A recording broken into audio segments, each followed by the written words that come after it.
लाली बेनिया पियर बेनिया रतन जरावल बेनिया। लाली बेनिया पियर बेनिया रतन जरावल बेनिया। आरे माई कारवाटा फेरात बेनिया टूटी गईली सासू दवा सलवली। आरे माई कारवाटा फेरात बेनिया टूटी गईली सासु बिरही बोलिया बोले के करे के ने नौआ भेजबो के करे के ने बरिया भेजबो के करे के ने नौआ भेजबो के करे के ने बरिया भेजबो। आरे माई के करे के ने भेजबो पंडितवात सासु बिरही बोलिया बोले। आरे माई के करे के ने भेजबो पंडितवात सासु बिरही बोलिया बोले। पापा के ने नौआ भेजबो चाचा के ने बरिया भेजबो। पापा के ने नौआ भेजबो चाचा के ने बरिया भेजबो। आरे माई भैया के ने भेजबो पंडितवात सासु बिरही बोलिया बोले। आरे माई भैया के ने भेजबो पंडितवात सासु दवा सलवली। सासु से जवाब करी है सासु से जवाब मांगी है।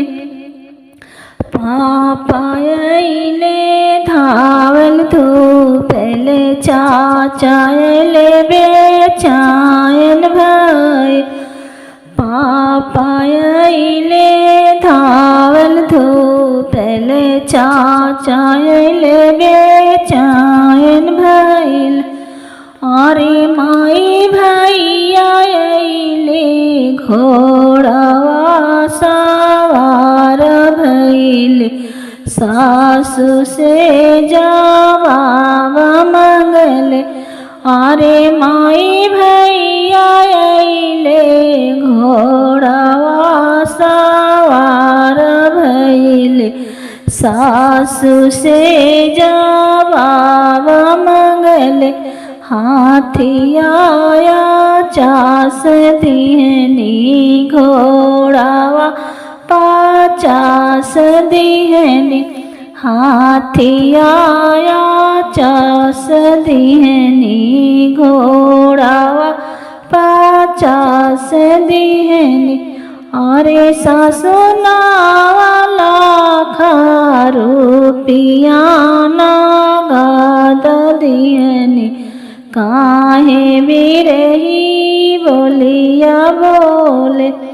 आरे सासु नावाला रुपिया नागाद दिहनी।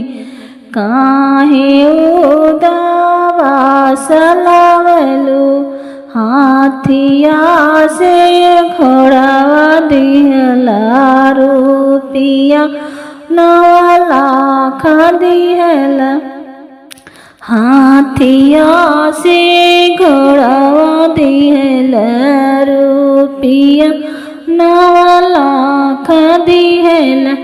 अरे बाबू सोनवे के चुलिया भालो दिहले रहिता झुकनावा लागी और हनवा देव अरे समधिक सोनाया के चुलिया भालो दिहले रहते झुकनावा लागी और हनवा देव लाली बेनिया पियर बेनिया रातन जारावल बेनिया लाली बेनिया पियर बेनिया रातन जारावल बेनिया हरे माई कारवाटा फेराता बेनिया टूटी गईली सासु बिरही बोलिया बोले अरे माई कारवाटा फेराता बेनिया टूटी गईली सासु बिरही बोलिया बोले।